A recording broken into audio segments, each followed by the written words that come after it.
Facebook. Facebook.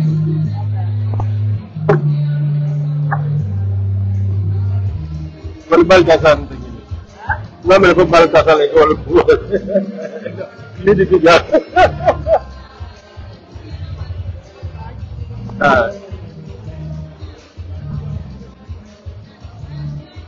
Ya, gitu juga. Namanya.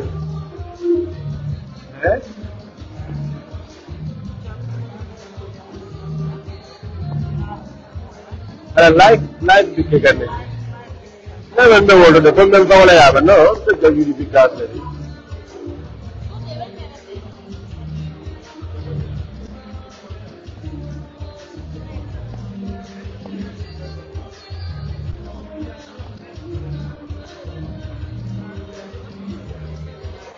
Ya, ini dua asal.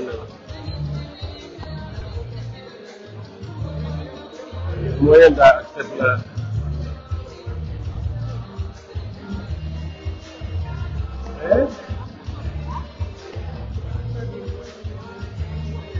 Ya, kamu harus request.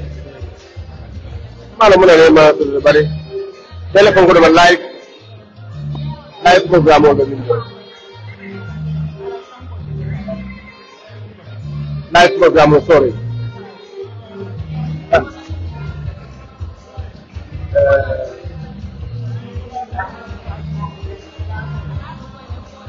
Ya, 𝒕𝒉𝒊𝒔.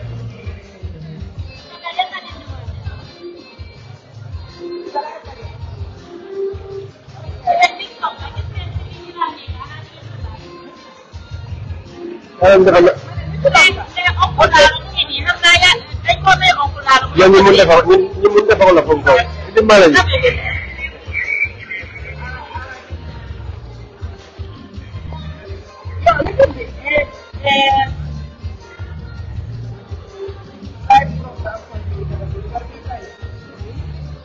Anda berwol tu dah program apa kau? No, ni munda kau.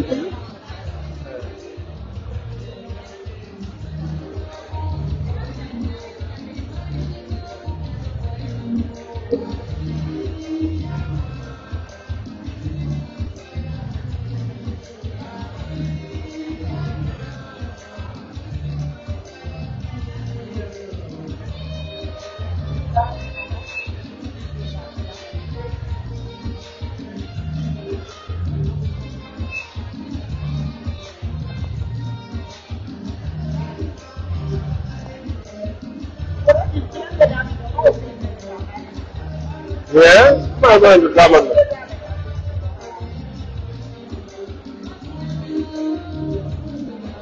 Ini pernah lah akan last yang lebih ni belajar. Jadi jangan friend with you juga. Bulan.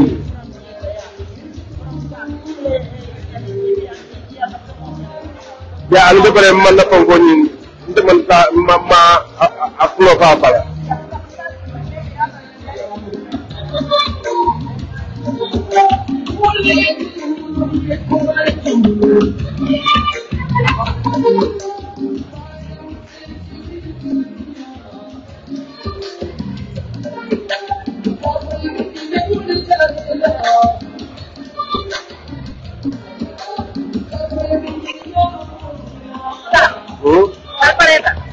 Kalau saya ingat dia mau kejamin mana jembatan. Aku sama ada jembatan kamu ketemu semua semua lagi dia mau. Ya, apa let's go. Al music was stop na announcement. Dia ko training yang tak kenal lalu na pun. Ya lah, aku yang dia dia. Bega apa ini? Donc kafal abula ko nyaka bala envelope de bar ngama yalla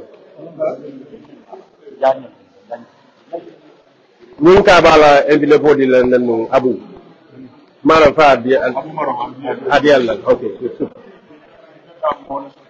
okay ren binduta bintu fananta be mu ita fatila namba fanta batata aliya wa de kanake aliya mol kuma ne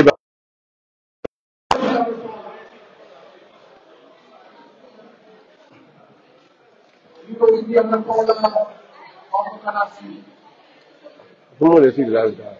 Muy bien, ¿cómo? Dame el documento, ¿no? ¿Cómo es?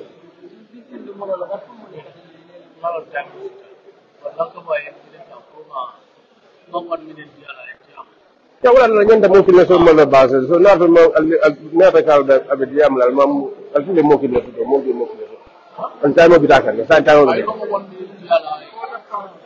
o ka ko mo le tan ni ba yamba te kan to mo ko dan bunda ko katan ni na to la ni na to la ah demo be ko ko ko mamun abamun mamun afale demo di ni na ayo do mo ni ko nako tay mamun mo sindi tonkundi delan ka ba ye 1 minute dia mbar on kule 1 minute dia la na mon kan lan ka ba do sam bale ko dara wala sistal na wala mala sistal ha mo ako mo le kat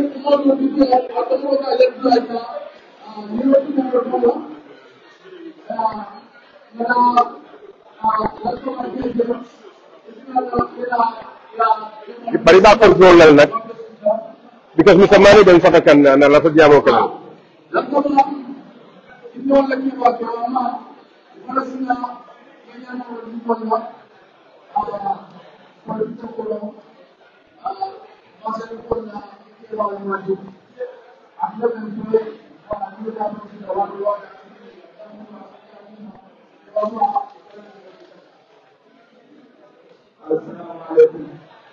Ito apoy da sira walta ila place walta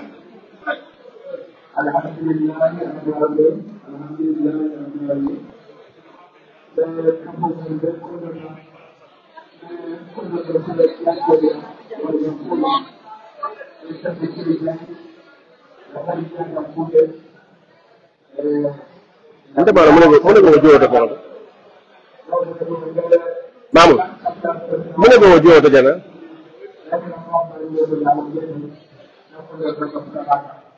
Barak.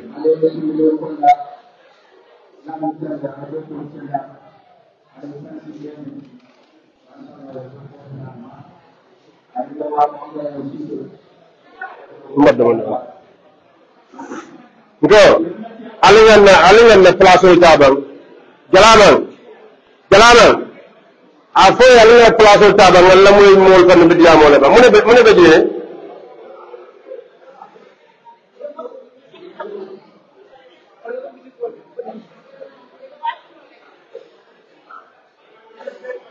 Alinga place o taba ngalla moy moro be diamo la please alinga nyo soba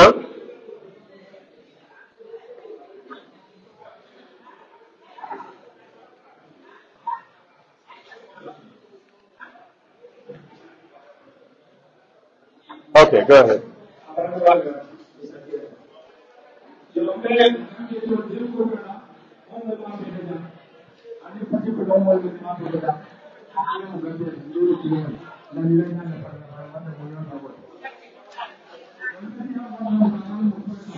Marcelo be jam mambo mune be Marcelo be jam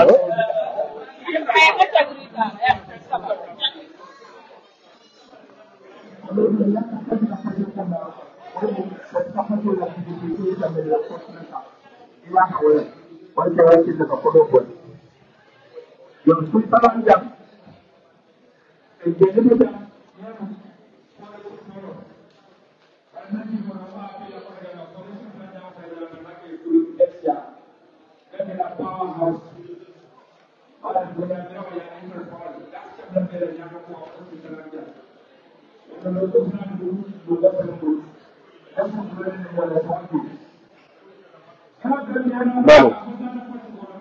Go.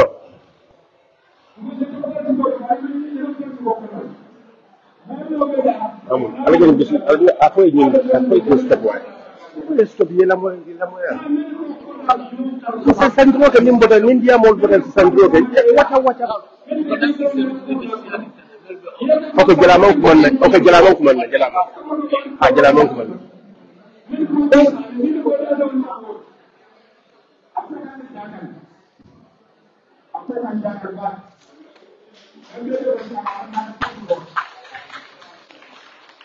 Ito This level Mr. Mane Nana Jam.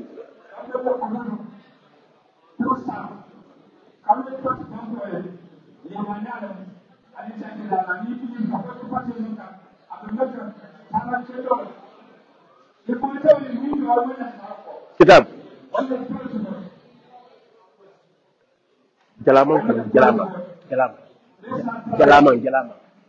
Jalama.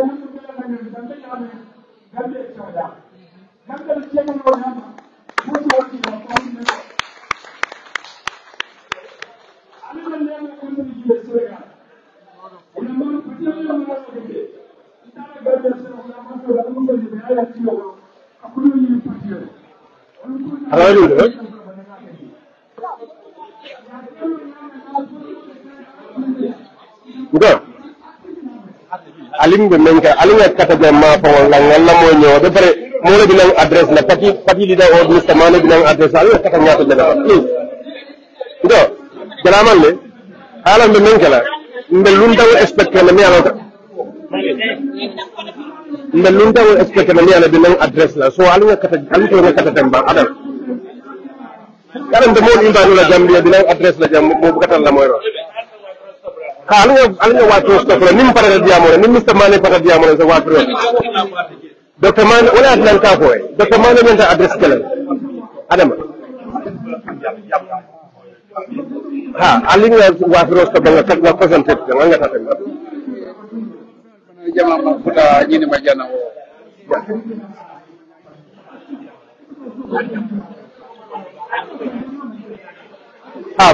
min wafiro mam squadron lasino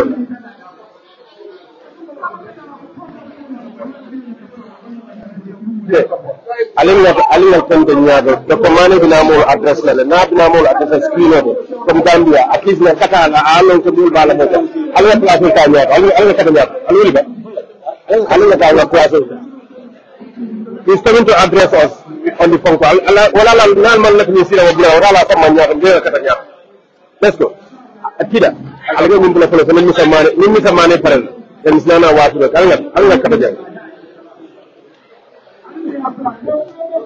alga daga na place daga groupe la Mr. Mane bina mo adresse la lego ya ko ko la place mo alga na place wala mo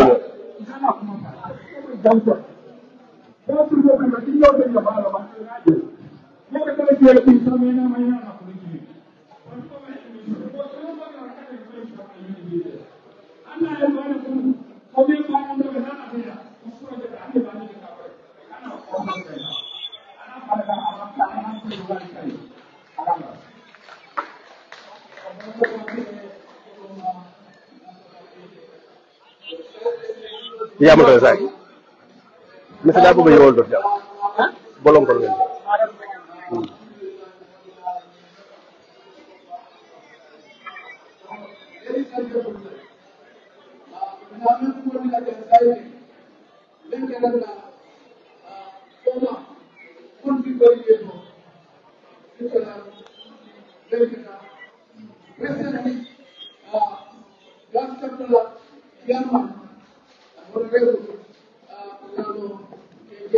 Kana honorable dinna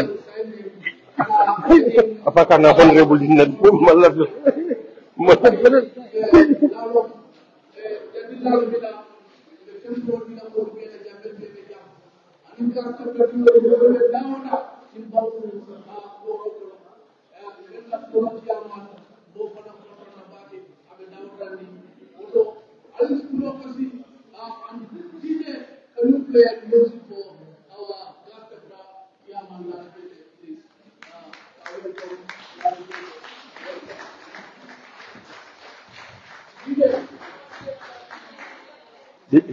Kongo la DJ la nga Kongo la DJ la wala ko di law ba no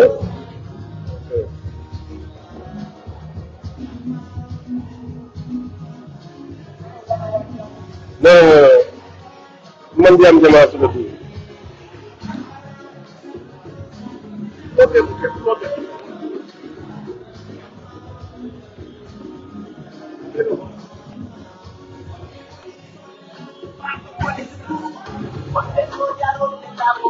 okay DJ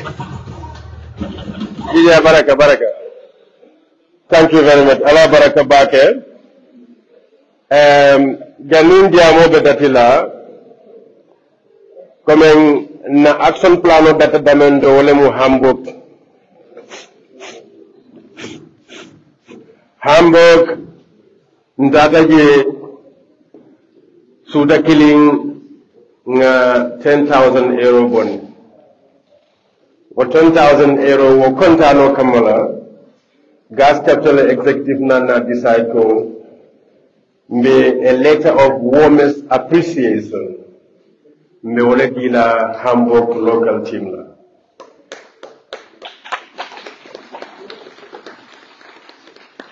ngo letter safe nkomba kila bananda ko bawo German la country coordinator kabina mabela Geneva nsa deliver la local team oya ala jere letter of warmest appreciation gas capital executive team ya wala safe Hamburg local team ya iko kuku adati dulaka important bakel aliye menke Hamburg on the 19th of October amu kontane quality wala yatin lafitaw ko letata ka Hanover isa dila Hamburg local team la wala min leto na kontano baliwe mba chontula mba jangida sa ko tandi apo kode ba mawti je alla local team chairmano kontanta la ko la gas capta kontanta la ko la patiyo kontanta la ko la baraka ba thank you very much yes thank you so kuni ndanta wala to alinkana koronto because mbe mole expect kampana suwo kono memben address la nyim bima to wala na nyim bima so to jam wala na lafitan yalla moy no nata fanan asalon ko mel la moy kamatel yo mba folo min alhamdulillah wassalatu wassalamu ala asrafil mursalin sayyidina wa habibina wa nabina muhammadin sallallahu alayhi wa sallam mbali be kontonna al tonnal jamondan diman diamu jama'atan kunna. I don't have a lot to say. I'm just going to thank Allah and thank all of you, particularly the Geneva local team. We'll pray, we'll ask Allah to help us in our endeavor. Kajeko nga mendati nga kontinendi Allah bangay Kenya Cairo. On behalf of my Vice Chairman Lamin Saddam Sanyang, on behalf of the executive team and the general membership of GAS, and on my own behalf, through me, Geneva, please be the recipient of our warmest appreciation for this wonderful event that you organize in the execution of our action plan in helping the UDP to win the 2026 presidential election. My heartfelt thank goes to, first and foremost, 𝒂𝒄𝒄𝒏𝒆𝒍 country coordinator and his local team, Mr. Lamin Jammeh. I'm also going to thank Mr. Jalamang Jata, the chairman of the organizing team, and all his team members. Allah do ko nyata Jalamang inila timo mulu.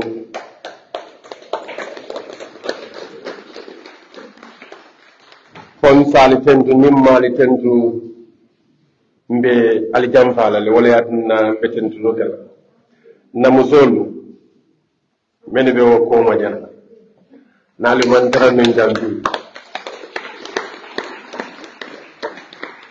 nali man tara jambi mbawo mamari be je tida tulen sa fale mbawo mamari kono to le a baro mat na ko men gon ke baata ne ko be mamari a tide ni la mulu ngal tentu ngal jayi na kontano bali aledo ko men kabirun kunu albe kabirola ini la musu friends olbe mbafalale ala baraka. Thank you very much.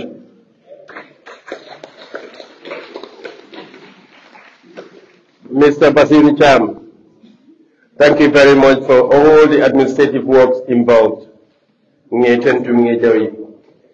All the city coordinators for mobilizing the people and phone I will remember all the country coordinators of Gash chapter as well as the local team heads. Country coordinator member of the Gash chapter, Kabo Switzerland, Qatar, Germany, Holland, Belgium, Luxembourg, Austria, na control value. Na high table, our dignitaries. My heartfelt appreciation and happiness will go to our special invitees.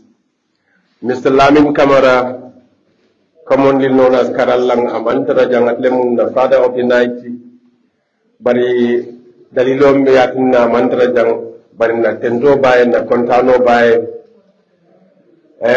na Queen of the Night, Menkatan Fawala Musoti, Bintu Lalo Jaite, Amantara Jang, Kantung Akoto Male Father. Amamma Beno.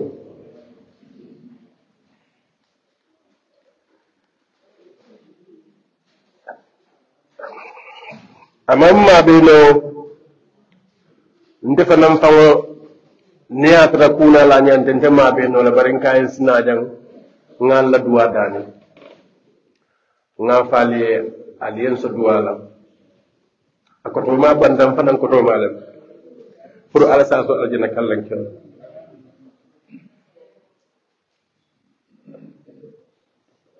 And in Sawanti Fretola Malbe. Yo, Adanala Janso Fanan Dumbulu, Willem envelope de Purunsa Diala, Fa Amanda no Bari, Ala Janso Sinafuta, Puru Nsakafuna Fundraising. Treasury team, I'll say what I'm no Aliakafala Hong Kong. Binda Singate, the mother of the night, na Contentrobe, na king of the night, Abu Marong, na Contentrobe, Mrs. 𝒂𝒊𝒏, the lady of the event, 𝒂𝒄𝒄𝒏, the gentleman of the event.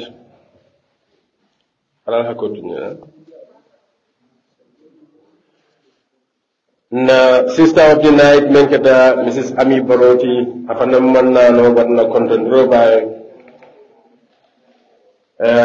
Mrs. Mariama Tanti Jabi, na Contentrobe, na Contano Befane, the auntie of the night, Mr. Kani, the child of the night, Mr. Bakari Diba, the uncle of the night, Ngalbe Kontong, my own brother, Mr. Babuya Jaite, the uncle of the night. Wamere Mandekawa Tanayamore, Nuntan Safa, Contana Torop. Mr. Babuya Jete Manka Gambiano, the Senegal Elemu, Bari Anasi Nyon La Kunta Nyoto, Wayatin Akafitema, Purunganing Fundraising in Jura, Waktigiala Contanel, the Jeremnanda. Buba khaba na badi ngol dol fanam be jameni alon ko ibota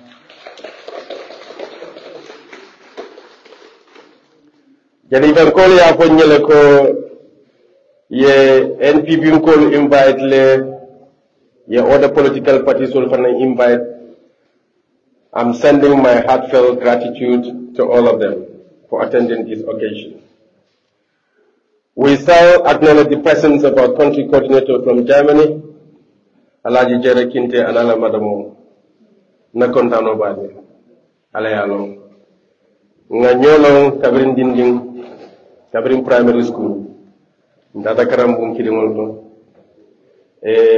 Mofele Miyalonko, Wahdigiala, UDP Long Kumabelori Walakam. You stood for what UDP stands for. Democracy. Mokete hakilimati, akata alanyasi lannati, anala muso esilobula, Tabona, all the way from Germany, Canadian, we appreciate your presence.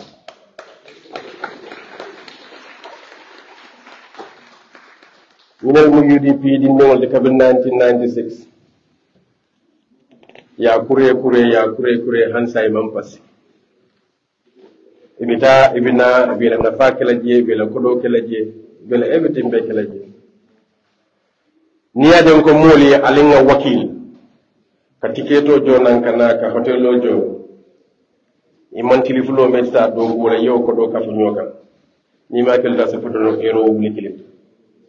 So didn't know the family that Sakiala family la Hajot. But I'm a UDP Kano. And it's a do it.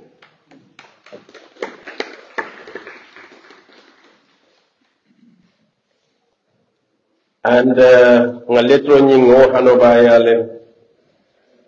for the successful fundraising that took place on the 19th of October, which produced about 10,000 euro for UDP Gas chapter. I hope our Geneva meeting produced more than that.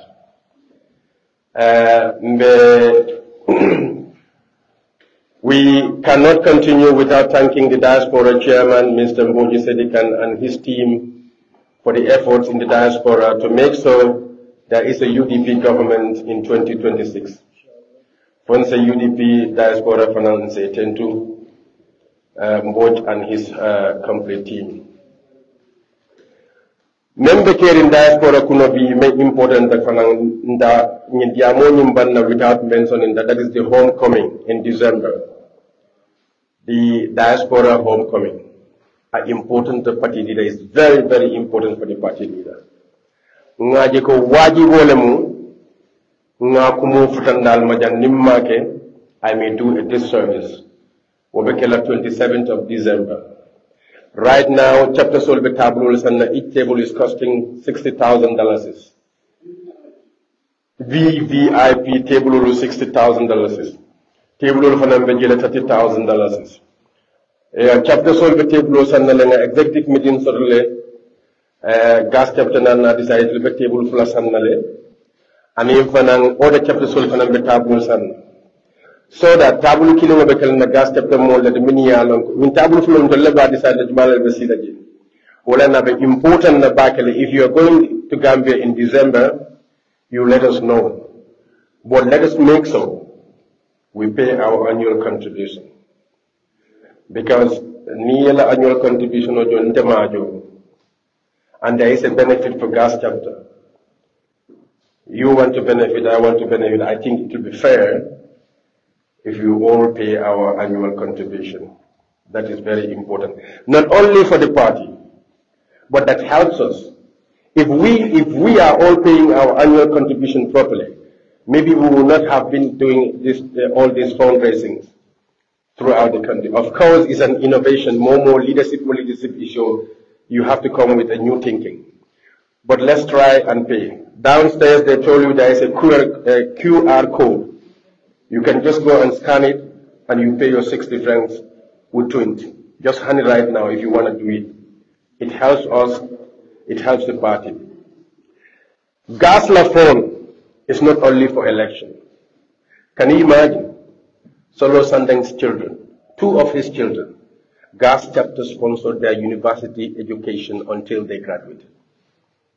Mohammed Sandeng's education is sponsored by Gas chapter. With all what Solo Sandeng has done for the country.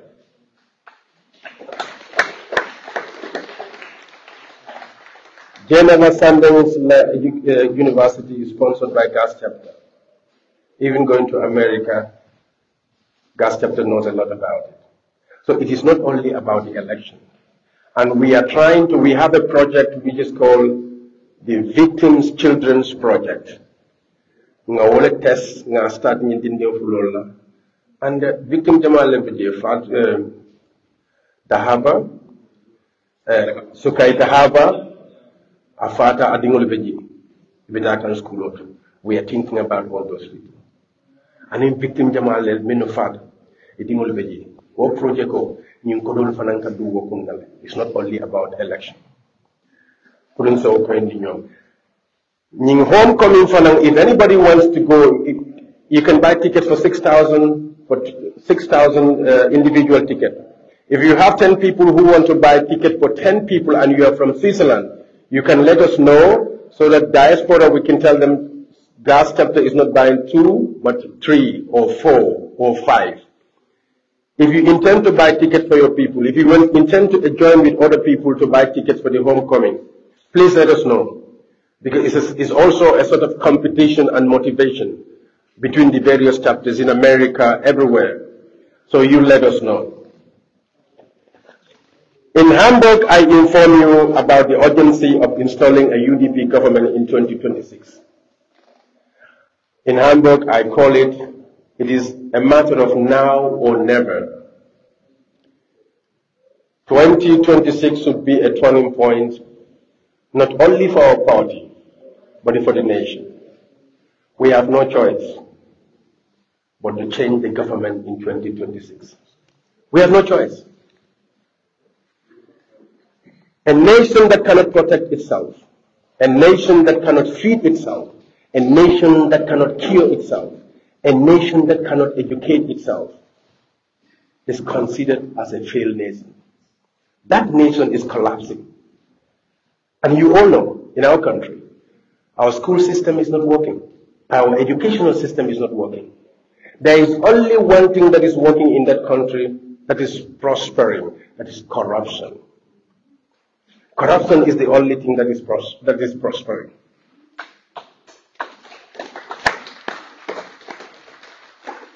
Our nation is led by a very incompetent leader, a very incompetent leader. And on behalf of our great party, I call on all of you together to put our actions together and change such a government and replace it with the most effective government that Gambia shall ever have. That is the United Democratic Party government led by 𝒂𝒄𝒒𝒊𝒏.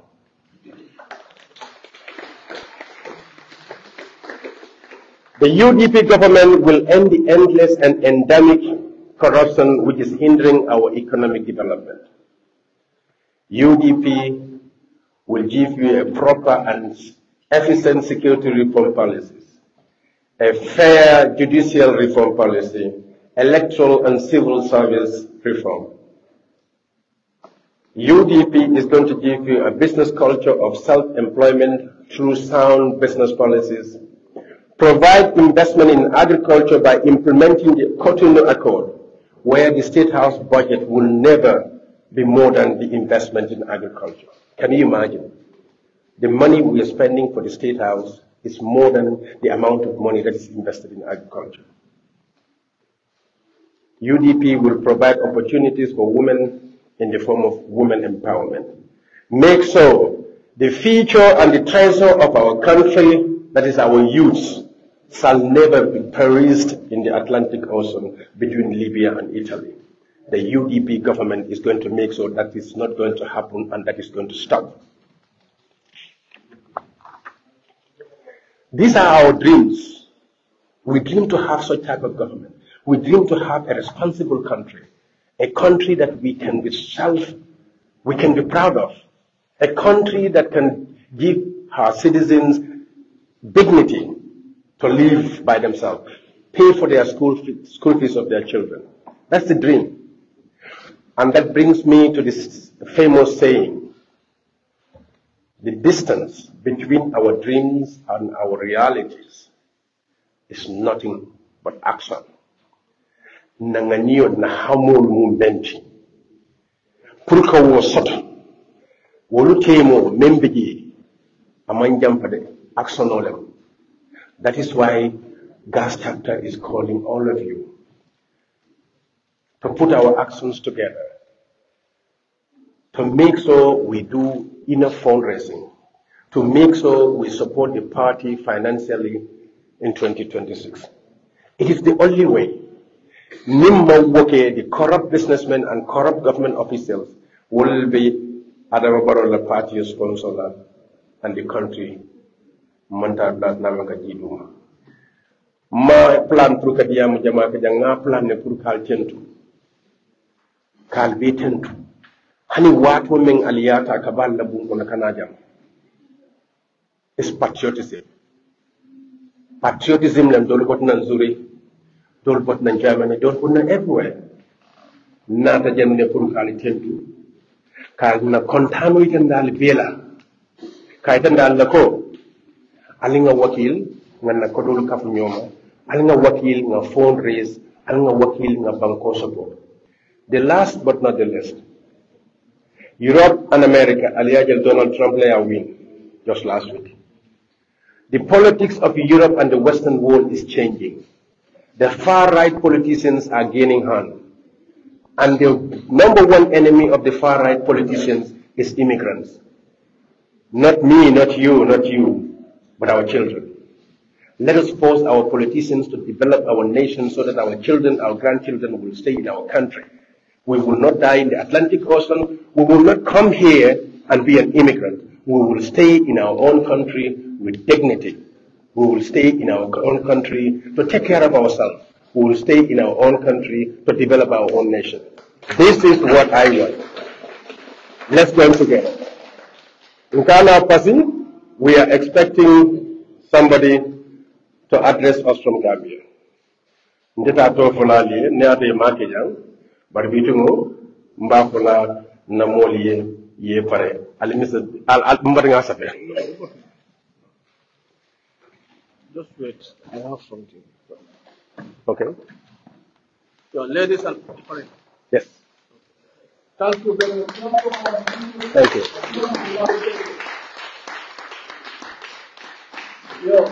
Now I'm sending the video 𝒂𝒄𝒄𝒏 not Geneva. Geneva Kiaman for the Jamia on top of Wolomula Alcaloti. Bring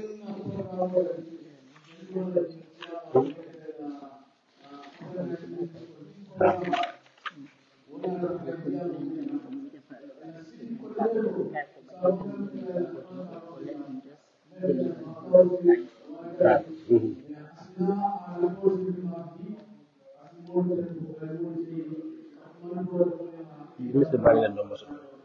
Mr. Maryland number, yes.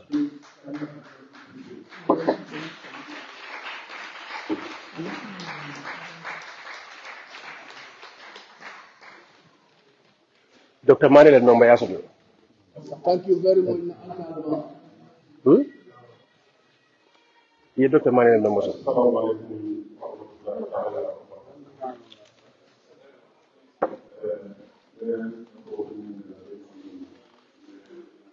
If Dr. Mane number people look at it. So 5 minutes. 5 minute emergency fundraising. 5 minutes. Between 3 minutes to 5 minutes. At least you'll look at me. Okay. No, but I think that's a problem. I want to right now at least you'll look at it. But remember right now, but I think 2 minutes right because I complain coordinator hey Geneva jam mandia modiana and jana mo application on ya ko ola retail Dr. Mane so ko e ko kind of class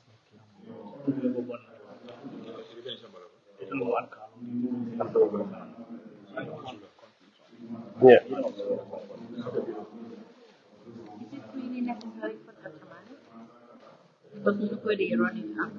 Yeah, but Dr. Manning, I promise I'll be seeing comes out 2 hours.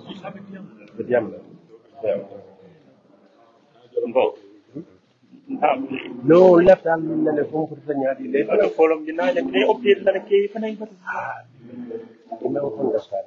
You cannot hold the emergency phone as you make up. Think of vocal and clean the kid because Dr. Manning at the 3 minutes to run. It's 3 minutes. 3 minutes.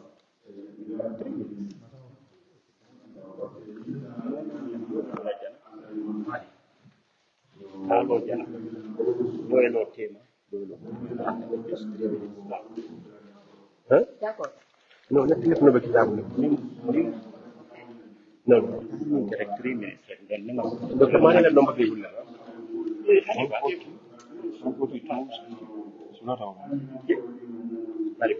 Bayangkan announce like not a month ya Hamburg karena twin goal hebe yele alkan non sulla da target mana bole for sulla da man no tamelo ne ta Dr. Mali la jang ndanyang kullo wanya ta kana kai dol jire ba iba kana na kai dol jire no criminal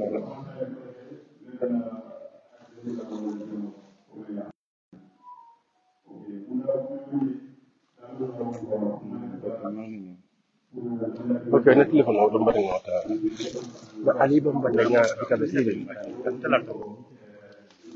ali ita mo muslim diam na mo muslim so da ya ni da diam la mi sego la kete mo ya ni ko tanya ta mi sego la kete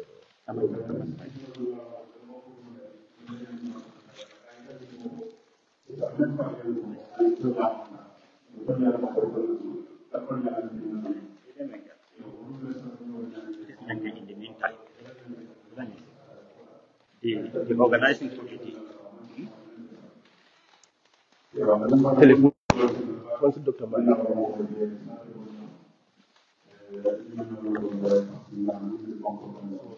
yeah have a good last when non bello lo no tema nemmeno la programma